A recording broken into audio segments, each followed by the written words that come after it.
Hi, I'm Caitlin Dean and I'm a registered general nurse. I specialise in a condition of pregnancy called hyperemesis gravidarum.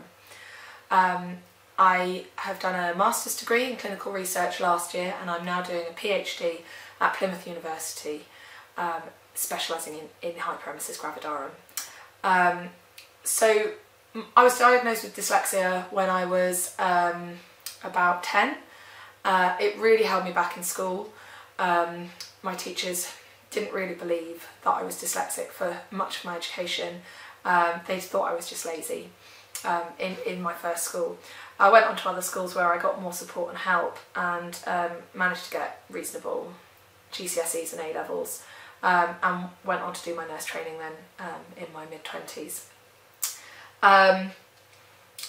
It really did hold me back at school. My reading was very poor, my writing was very poor, and my spelling is still pretty rubbish really.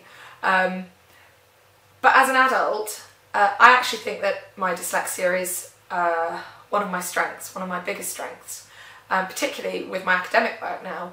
So although I still struggle with reading and I do need to leave myself a lot more extra time for reading, I use a Kindle, which has helped massively now.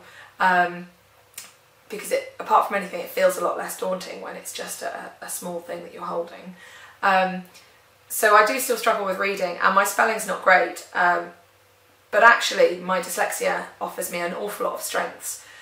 So when I'm planning articles and essays and my research, what my dyslexia allows me to do is to see a bigger picture and plan the whole thing in advance.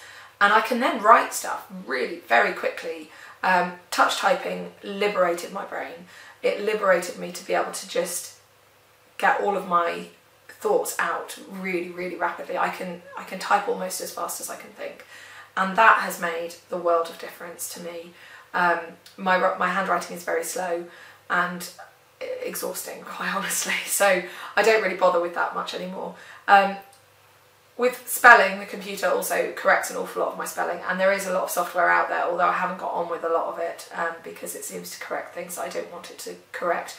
And particularly with medical words, it can be tricky, although I have just downloaded some new software from the university to help with medical spellings, but I don't know if it's really working yet, so I have to give that a bit more time. But in the meantime, what I mainly do is I ask other people to check my work for mistakes, and if I'm publishing papers with editors in the medical or the lay press, then I specifically say to them, look, I am dyslexic and I can't see a lot of the errors in my own work, so please proofread it carefully for me. And they're usually really happy with that, as long as you're honest and upfront about it.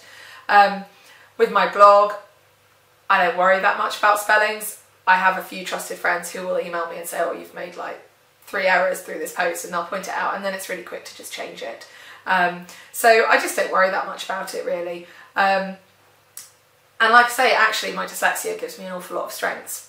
It allows me to see networks and patterns and links between things, which I think other people would take a lot longer to come to. So it doesn't hold me back. If anything, it gives me the strength to go forward, and I now have confidence that I'm more than capable of doing a PhD. And I hope that other nurses are inspired to go on to do research and master's degrees and PhDs because of their dyslexia, not in spite of it.